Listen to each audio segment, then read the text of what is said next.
Yeah.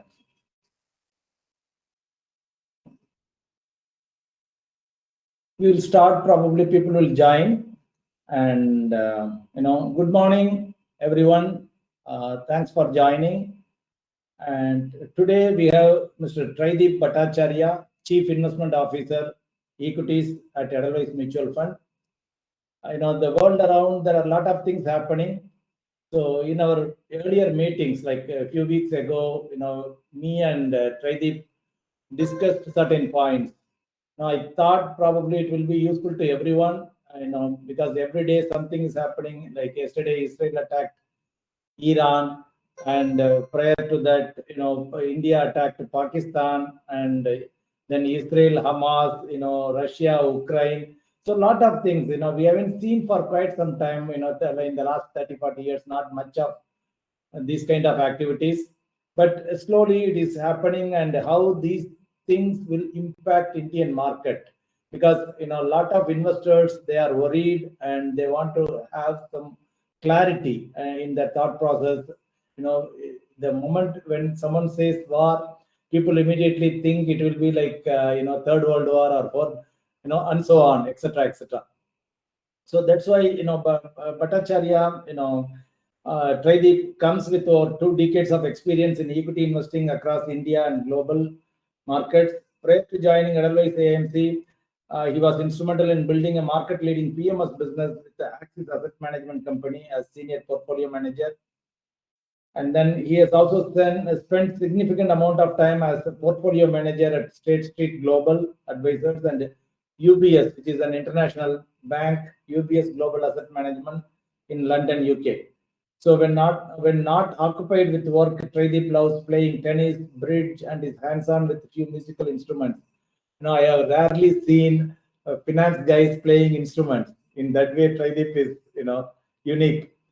He has done MBA from SP, Jain Institute of Management and Research, Mumbai, and BTech in Electrical Engineering from IIT Kharagpur. Today, Edelweiss AMC manages more than 1,50,000 crores of assets, out of which about 60,000 crores is into equities. And it is to be noted here that, many of the plain vanilla schemes, such as large cap, large and mid cap, multi cap, small cap, mid cap, many of them are performing consistently well for the past several years. This is the portion that Trideep oversees. Welcome, Trideep. And last time when you were in office, we discussed about the trade issues, American economy and Indian markets. I want to run through our discussion that we had earlier today for the benefit of the larger audience.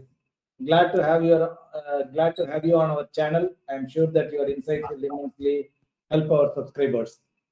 Thank you, Mr. Chakalingam. Thanks for having me on your to speak to your clients.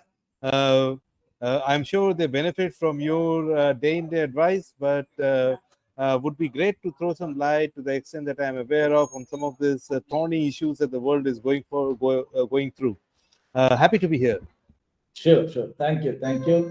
As I mentioned in my opening remark, today we are seeing a lot of wars after a long time. There was Iran, Iraq, and all long ago. So now Russia, Ukraine, then Israel, Hamas, then India, Pakistan, and now Israel, Iran. What is happening the world over? Is it becoming new normal? Because the type of warfare also has changed. It's more pointed, specific, and public are not affected to a great extent. How do you see this, Trideep? So interesting question to start the conversation. So I would say that what you are seeing now started a few years ago, where governments across the globe became more nationalistic. And what that means is, if you look at last 40, 50 years, the world has been fairly global. So globalization was norm of the day. But, of late, what has happened is the world is actually moving towards individualism. And this started with Trump 1.0, actually, if you look at it with Narendra Modi in India and various different governments in different countries, which were actually kind of, which are more inward focused. That was the step one of this, if you ask me. The step two of this is and as a result of this, most of the economic policies of all the countries were kind of inward focused. So global trade actually started on the way down right from 2017 onwards. Now, like we have Make in India, there is Make in Europe, Make in United States. Everybody wants to go with their own countries, making that country sort of a phenomenon. That's was step one. The step two is basically kind of safeguarding the borders, because obviously it's not a free economy as much as it used to be.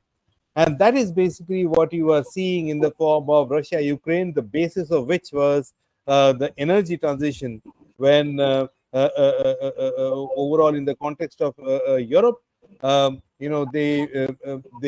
energy was not well distributed, and that led to tensions like that. And likewise, all the other conflicts that you say. So I think on net balance, if you look at the history of markets over the last 2000 years, every 70-80 years this cycle changes, where we go from globalization to localization and gradually sort of move on to the other side. So I see this as part of the bigger picture. There might be more to go, if you ask me. The tantrums that you are seeing is another facet of the same thing. It may not be war on the borders, but it's certainly war from an economic standpoint. It's a trade war, as they call it. So these things will actually kind of accelerate from here, if you actually ask me, till the time for the next 20-30 years. So is that the new normal? Yes. From an investing parlance, this is certainly the world that we will have to be kind of live in and make decisions for the next few years to go. Okay. Now, thank you. You put it succinctly. And as of late, yesterday's war, which started yesterday, nowadays we are seeing everyday war, some kind of war. Probably I don't know the whole year is going to be like that or not. But anyway, what will be the impact of Israel-Iran war on Indian economy and markets? So at the end of the day, one of the big vulnerability which we haven't been able to resolve from an India perspective is crude oil. And we still continue to remain one of the big importers of crude oil. And if you ask me, the direct mode of transmission of this sort of a geopolitical conflict, where India on the face of it has nothing to do, is via crude oil. As you might have noticed, crude oil has jumped already close to 11% in the last couple of days. And I think that's the first order impact of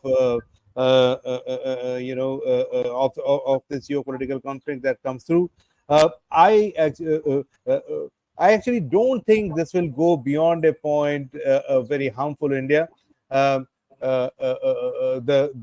data point or the area that I keep in mind is if it crosses $90, that's when I start to take notice and get worried, because then we'll have a serious implications. As long as it kind of stays around in the range of 65 to 75, we are still in a net positive zone, because oil actually cracked all the way from 85 to 65 over the last 3-5 months, which is a big boost to the Indian economy over that perspective. So we have a bit of buffer.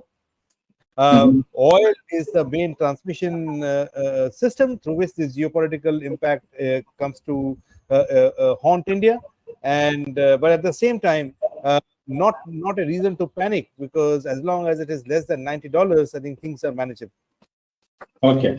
So the major impact could come from the oil front. That is which is one of India's largest imports. Understand that. And so, what is the impact on the other side? One is the real war. The other side is the trade war. Trade war so far. What is the impact of trade war so far, and how is it expected to shape up going forward? Because I think a few days ago, again, Trump came and told that in July I will be unilaterally putting tariffs, something, all those things. So, how do you look at this? So that, if you ask me, has a bigger impact and longer lasting impact on not just in India but globe. And it's worth taking a step back to kind of analyze in the true sense from what we learned from economics. From economics 101, what we learned was that goods and services should be produced in places which have the least amount of cost and should be sold where it fetches the best value for it. But over the last 3-5 years, every country is trying to make their own in-house version of the product, as opposed to overall, getting it done in different countries. Because there was a post-COVID, there is a question comes that if you have to be reliable, if you have to supply at all times, how do you ensure that? And this is a good way to sort of make it happen.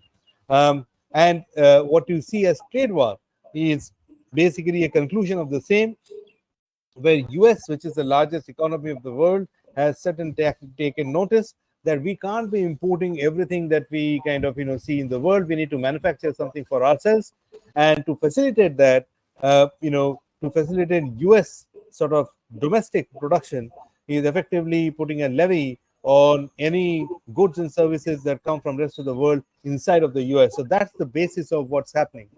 Now, prior to that, of course, the major production house of the world was China, and given the scale, they are the lowest cost producer in the whole world. So that's the background to the trade war and where we are right now. Now, in the hence, in the context of this trade war, US took on China head on by putting most amount of tariffs towards them. And China, of course, didn't relent. They have the many options to go. So the data points that is worth of notice for your clients is that while US-China trade actually declined by about 30%, China's economic growth continued to be at about 8% odd. So China didn't actually suffer from it. It's far more in the United States. So that's the context where we are right now. So how this will shape up going forward, in my opinion, is I think we will have two sets of supply chain which will gradually emerge over the next 5 to 7 years. One is the friends and allies of China who will continue to import from China the goods that they made, and life goes on. And there will be second overall second destination, which India has a very good chance of making it, who would be aligned to several sort of economies in the West mostly, where a lot of outsourcing will be done. So in many ways, what I'm saying is we will see some reorientation of supply chain that will actually stand to happen from this. And as that happens, India actually stands to gain meaningfully, which is what we call as China plus one in various goods and services. So that's how I see this evolve from an India perspective. But I do also want to come in from a global perspective. I want you to know that, or want your clients to know that net, wherever we get to, that point will be suboptimal as compared to where we are today.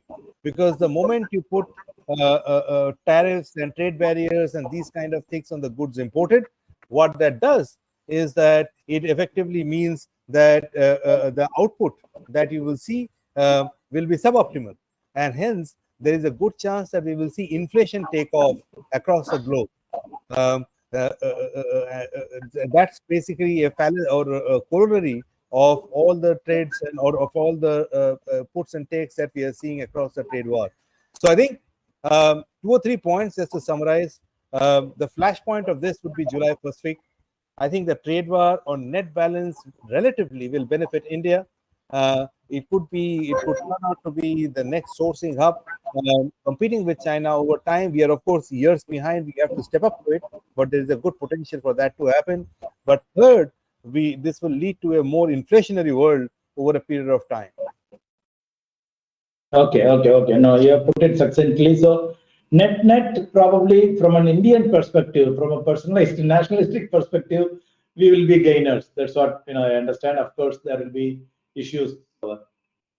And during our earlier interactions, when we met at GRT and when you were in our office, you were mentioning that there is a school of thought which expects US dollar to depreciate by 40, as much as 40% in the next few years. Could you please elaborate on this? Because Indians are, they generally we think that US is number one and dollar will be always the king, and we want to have our even our savings in dollars. Some people on the HNI side. So they shift their assets to US and all those things. So generally, when dollar depreciates, it could be a major issue world over. Can you elaborate on that? So I think, irrespective, if you keep the 40% number aside, the 40% is clearly a wake-up call. What's important to note is that the phenomenon of de-dollarization has already started. The reason why it has started is because we are moving from an unipolar world where US was the center of most of the activities to a multipolar world where multiple countries or multiple economies are coming to the forefront, like India, like China, like some countries within Europe, and likewise. What that means is, like we saw in India UK free trade agreement, you would see other countries getting into these bilateral agreements by virtue of which the trades will happen. And these trades might happen when in currencies which are non-dollar. Now, as that tends to happen, what is very clearly kind of a corollary of this is that the hegemony of the dollar, which we have been used to for the last 30-50 years, will actually come down. So I think and the view of 40% effectively comes from that today, if it were to the problem of United States, which is basically excess debt, if that were to completely nullify, then US dollar would have to depreciate by 40%. That's the sensitivity analysis that can stand to happen. But the reality is, this dollar depreciation is a 10-15 year phenomenon which will kind of happen over that time frame. What that means for our customers is that historically we have been used to a rupee dollar depreciation rate of somewhere between 3 to 5% per annum. I think that will reduce going forward to be about 1 to 3% per annum. And with occasional year where our currency appreciates versus that of US dollar. So this linear equation of Indian rupee versus US dollar, that will be put to question given the economic situation of United States and its trading partners. But net, we should be prepared for a lower rate of depreciation versus the dollar over the coming years. Okay. Now there is, I would say it's a good news. But in such scenario, would not Indian equities be better? Because from a growth potential, from a return perspective, or still you would prefer to have something on the US side? I think I wouldn't argue against global diversification, but over the next 5 to 10 years, 2 or 3 things will stand to happen. One is that as dollar weakens, FII flows will start to move towards emerging markets. Now, within emerging markets, India stands a very good chance because, as you know, everybody has put tariffs for exports or imports into their own country. What that means is economies which are driven by domestic earnings, those are the economies which will actually do better than the economies which rely on exports. So, for example, if you look at our North Asian neighbors, they are, whether it's Korea, Taiwan, and the like, or even China, they're heavily reliant on exports. Whereas if you look at India, exports is about 16% of GDP. The rest is kind of domestic. So, net, we are heavily reliant on domestic. This particular aspect will actually help Indian economy in gaining market share in the context of capital flows over the next 5 to 10 years, because increasingly FIIs or overseas capital players would actually look to those economies which can survive and thrive despite the global volatility. And that's the reason I believe strongly that in the context, India would gain relative trade market share on one side and capital market share over the next 5 years at the expense of other emerging market players.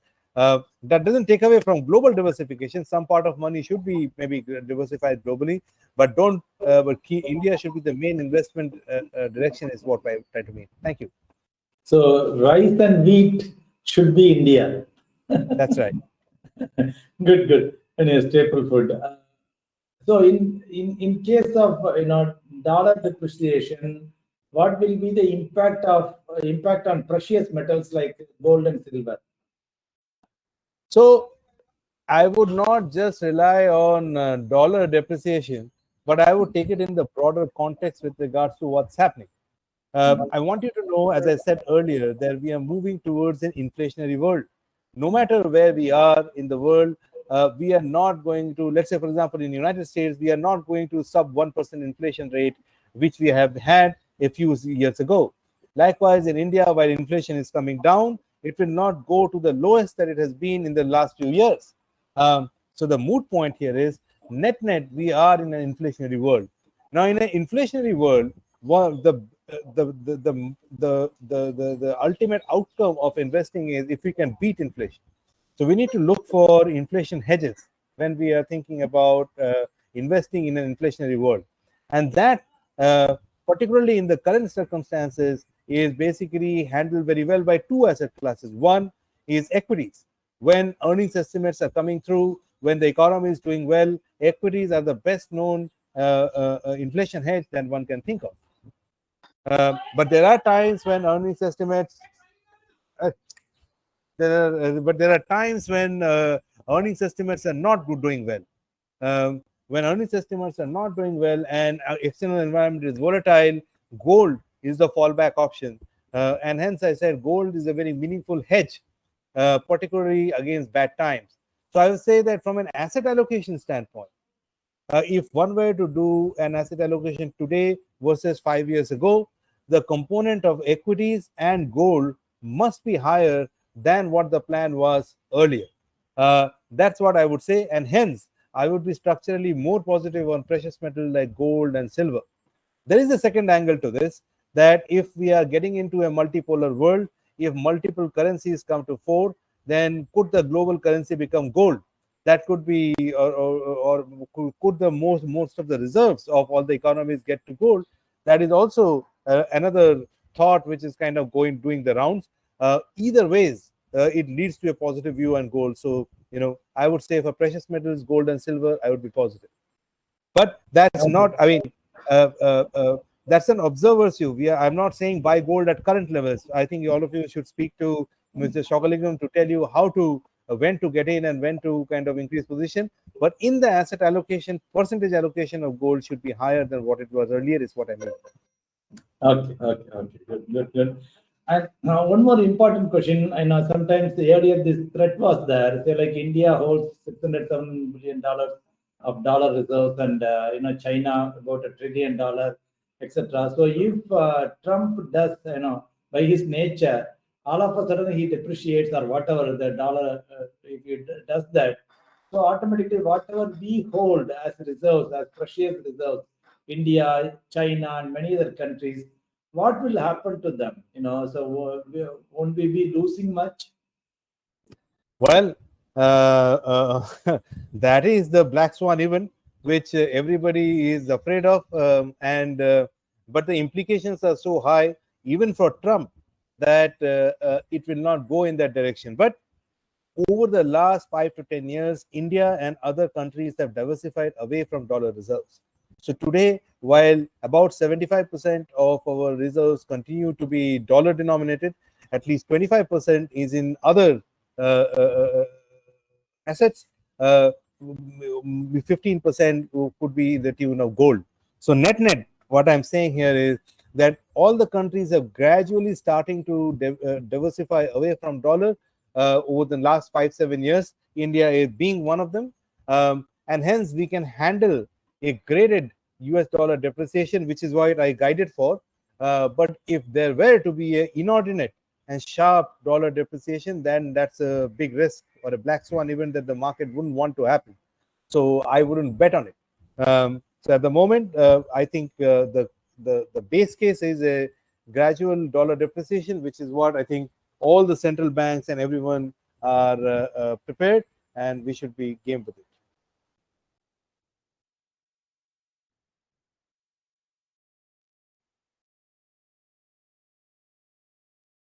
Mr. Shokalingam, you are on mute. Yeah, sorry. No. The probability of that black swan event happening is less. That's what you are saying. Yeah, good. So now in the current circumstances, what is your thought on? Already you mentioned that next 5 years it will be good, but on the equity fund returns, whether Edelweiss managers or other fund houses managers, overall, the equity market in India for the next 5 to 10 years? What is your thought?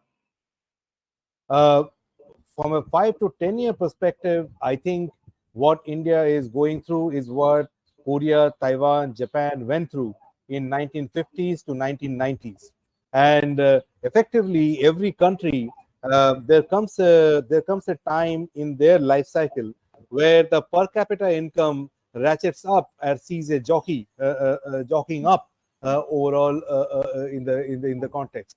So this happened to Japan in 1950s, where basically their GDP per capita went up 55-fold over a period of 20-30 years, and equity markets went up 65 times during that time frame. So over the next 5-10 years, as we move from an emerging market economy to a developed markets economy, and to become from the fifth largest to the third largest economy in the world, you will see a similar kind of a transition happen in India as well. And hence, typically when an economy sort of goes through this transition, equities are the best vehicle to play, because we tend to see a non-linear movement in equities during this time frame. So I truly believe the fact that next 10-15 years would be India's time in the sun. We clearly have the demographic advantage, where average age of our people being somewhere between 25 to 30 years. The ducks are lining up with regards to global trade in our favor, where people are looking to diversify out of China. And third, we have a willing government who is looking to make it happen by calling it Make in India. So all of these three put together, structurally from a 5 to 10 year view, one is meaningfully positive on India as an economy, making that transition to the third largest economy, and on Indian equities from an investment standpoint. Okay. So we are on the right track, and investors are also should embrace this. The uptick in the economy through mutual fund investments. That is well said. As a fund house, how you are positioning yourself for the opportunity as well as the uncertainties. So I think there are two, and this is where my answer would be a little very Indian market specific rather than global market specific, which I have done so. So preparing for opportunities we do by taking exposure to the growth areas within the economy. What I mean is that, of course, the economy is doing well. Of course, the GDP growth would be in the range of 6 to 7, 9%. But even within that, we want to be positioned in those segments of the economy where the growth rate would be multitude of that. So, for instance, let me kind of give you an example by saying that three very high growth areas within the Indian economy are at the moment hotels, hospitals, and capital markets. So, if you look at, let's say, hotels, all of these segments are growing 20% plus, even though the GDP growth is 6.8%, because these areas are under indexed in the context of the economy and the equity markets particularly. So, to answer your question, Mr. Shogalingam, I would say that to capitalize on the growth, we are positioning our portfolios in those segments within India through our analysis, where we think the growth prospects are better than the broader economy, and by virtue of that, the companies which are exposed to those sectors will grow even faster, and hence investors in our fund will actually stand to benefit from them. In terms of uncertainties, we are making sure that we don't fall prey to any particular style. As I'm sure you are aware, that different stages of the market, different styles do well. Sometimes it is growth, sometimes it's value, sometimes it's momentum, sometimes it's low vol, sometimes it's defensive. And the problem is that if you align too much to one particular style and the market style changes, then the fund goes through a fairly torrid time. We want to steer clear of that. And in such uncertain times, that, if you ask me, is the biggest worry. So that's the reason we sort of stay away. We style agnostic. We remain style agnostic, and being indexed to the higher growth rates, growth areas within the economy, is how we are positioning ourselves to participate both on the upside and limit the downside. Good, good, good. I should appreciate here Edelweiss AMC. We have been in association with you for the last 10 plus years.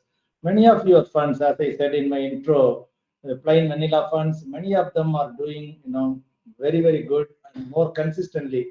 Because I do see in certain areas where the fund goes down for 2, 3 years and then back after heavily, like a bull run in the next 3 years. But yours is more consistent and continuous. Uh, Investors are quite happy that way. And how from your mouth, just I want to pick up, how is your fund doing right now? I think we are in the pink of health.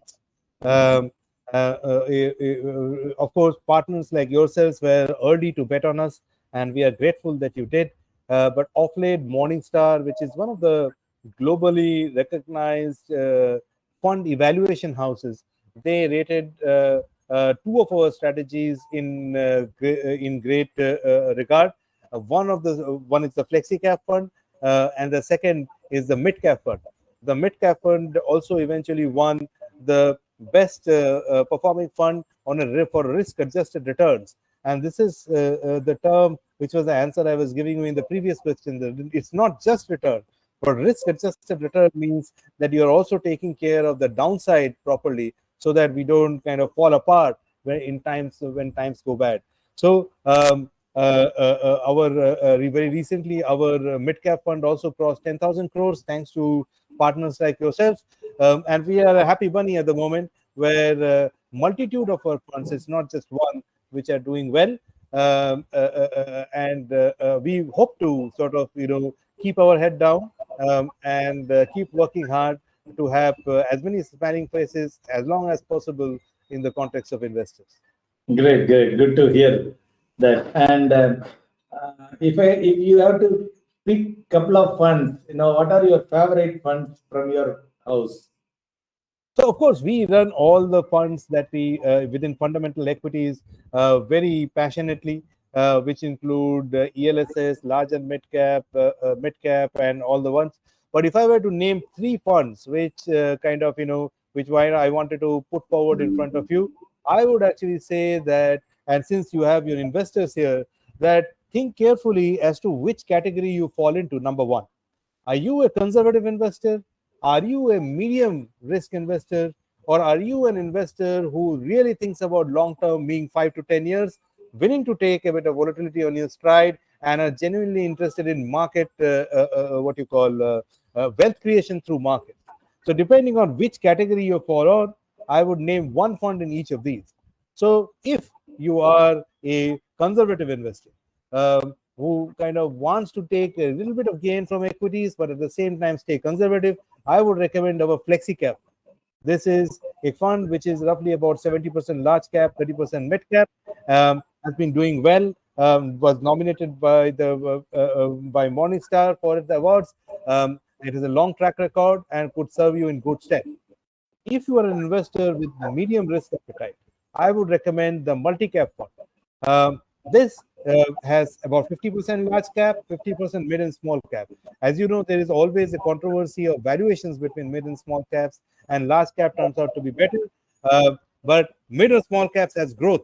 So from that perspective, this strikes the balance, and hence 50-50 between large and mid, and hence we call it the multi-cap fund.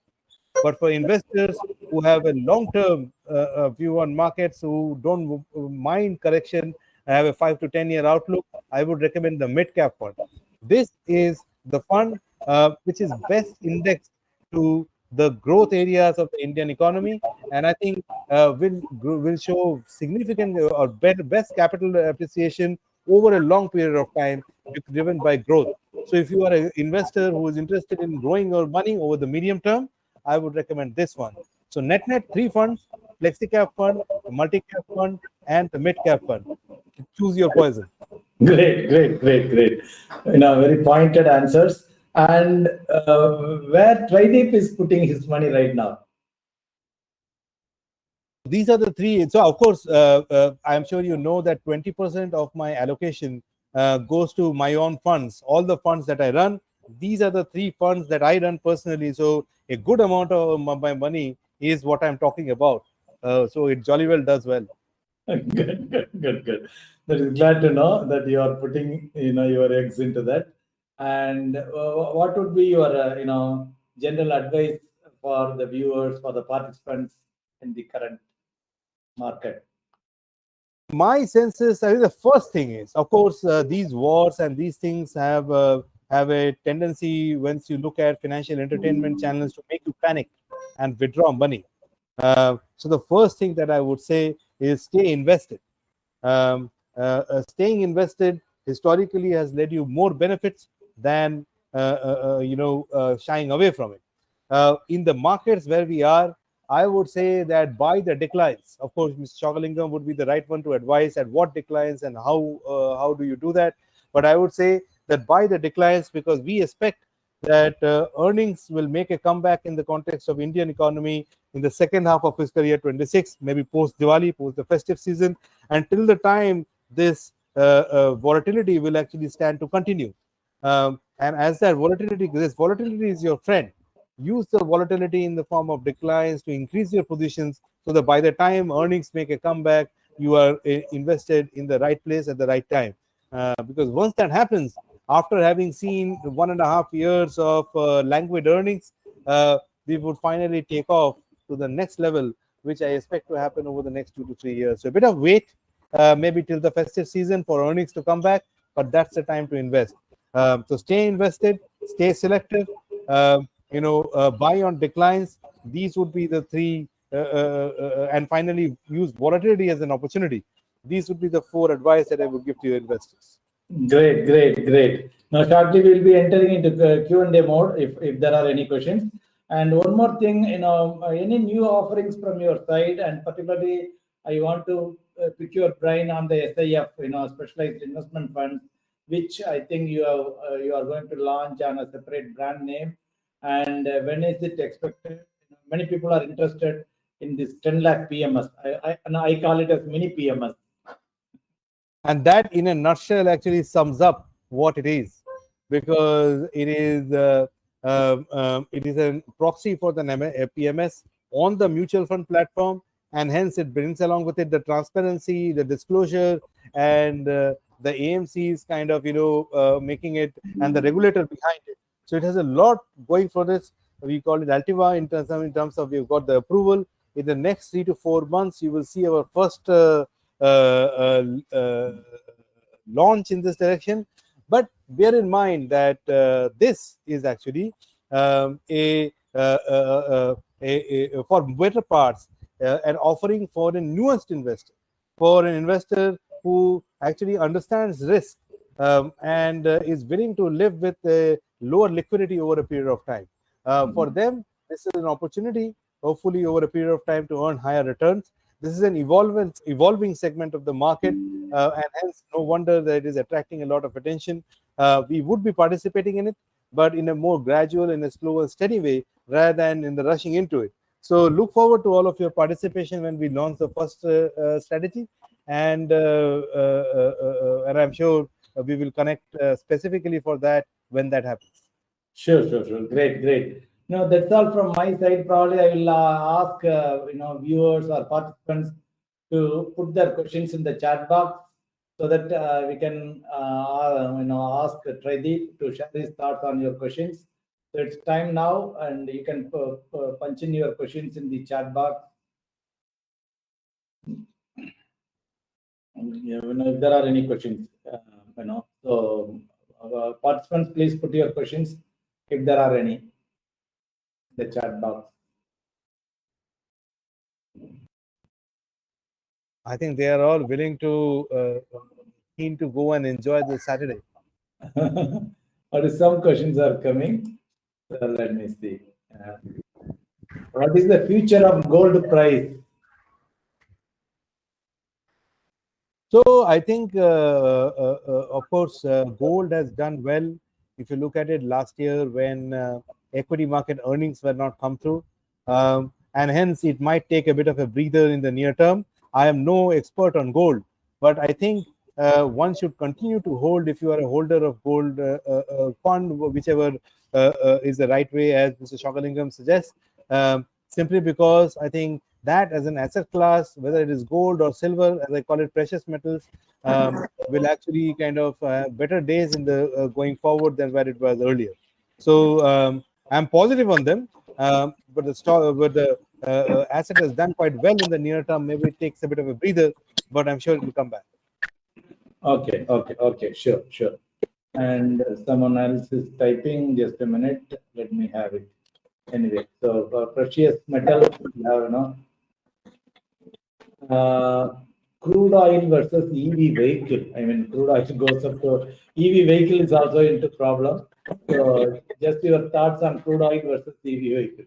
No, if crude oil goes up, it actually means it's positive for the transition towards EVs.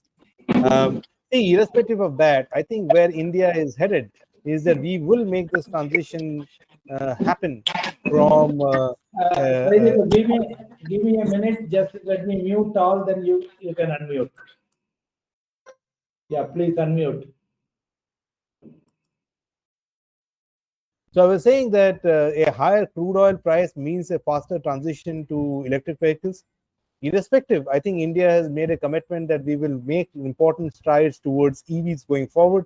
Already in two-wheelers, we have seen a meaningful market share gain by EVs, and I think there might be more to come in PVs and in other areas, particularly in government-led vehicles. We will move towards EVs because we are a very heavy importer of oil, and the sooner we resolve that issue, the better it is. As a result of higher oil prices, I would probably see that it hastens our transition towards EVs. Okay. And one more, Mr. Sarvesh. Sarvesh is asking how electric vehicle sector is doing now in India. Very well, actually. I mean, if you ask me, directionally, very well. What has happened is initially the sector was heavily subsidized by the government. We call that the FAME subsidy. And the growth went astronomical. Now the government has withdrawn some bit of subsidy now, given that it has reached its critical mass. So hence the growth rates have come down a little, but it continues to be strong. The second aspect that I would say is different segments have taken up EV differently. So while in the case of PVs and CVs, the take-up is gentle, two-wheelers have really taken off in a meaningful way. And as and when over the next 5 to 10 years, people replace their vehicles, gradually the next area of where you would see meaningful amount of what you call adoption would be in the PV spectrum, where EVs will come through. So doing quite well. Okay, good. Then I think the next question probably I can answer on RBNMAS, the person name. On SIP during volatility, will it be wise to pause and continue? Don't do that. SIP is meant to, meant for volatility. During volatile periods, SIP will work the best, because during up market it may not work best. During volatile period, it will work best. Investment is more about your psychology than about real numbers. So don't stop your SIPs. Continue your SIPs during volatile period. Exactly. Yeah. So basically, the another way to say that if you don't buy the stock when it is down, when will you buy? Good. That is there. And GS, he has a question. What is your take on US recession? So what is your take on? America recession. I think that is there is a probability of any. I would put up 20% chance that come July first week, if Donald Trump really kind of takes it, takes a hard stance on tariffs and maintains a very high levels on the rest of the world, the biggest economy that will have its impact on would be US. And of course, the rest of the world will also feel its repercussions. What will happen in that case is you will see gradually growth rates come off. we will get into stagflation, as they call it, which means that inflation goes through the roof when growth goes down, and eventually will bottom out in the case of a recession. So I think if it were to happen, the highest chances of that happening would be the second half of this year. Um, and But the markets and all of us hope that US or Mr. Trump doesn't go that direction. Hence, I would peg the probability is low, but you never know. So you've got to. Hence, I was saying that one should keep a bit of dry powder with them once we cross over the July 8th time frame, because there could be volatility in and around that. Okay, thank you. The one more question from Lada Ranganathan, I can take it. Sir, would you suggest us to buy gold, silver, bees, ETF? If so, which ETF do you suggest us to buy? We won't mention any specific things here, but all precious metals, you can either choose ETF or the fund of fund route. Fund of fund route is more easier, and you can do SIP, set up SIP. You can buy for as low as 500 rupees, 1000 rupees. So a lot of facilities are there in fund of fund route. In ETF route, you have to through demat account. So you have to, it involves brokerage and other things. Both the ETF as well as fund of fund are managed by the same fund house. So according to your convenience, you can choose any one of them. But my inclination is more towards fund of fund, where the flexibility is more. SIP, STP, lot of facilities are available. So with that, Trideep, probably I would like to thank your time, precious time, participating on a Saturday morning, and we had a lot of viewers coming up and seeing. Probably we will upload. Also, we will upload this video in the YouTube so that people can use it for their future, things. And whoever were not able to join this session, they will be able to watch your thought process on the Indian economy and all these things happening. Thank you so much for joining, Trideep. Probably next time we will meet. Thank you, Mr. Shakalingam. Thank you for all the listeners and viewers to kind of listen to us, patiently, and for the great questions. All the best and happy investing. Bye-bye. Thank you. Bye. Thank you, everyone, one and all.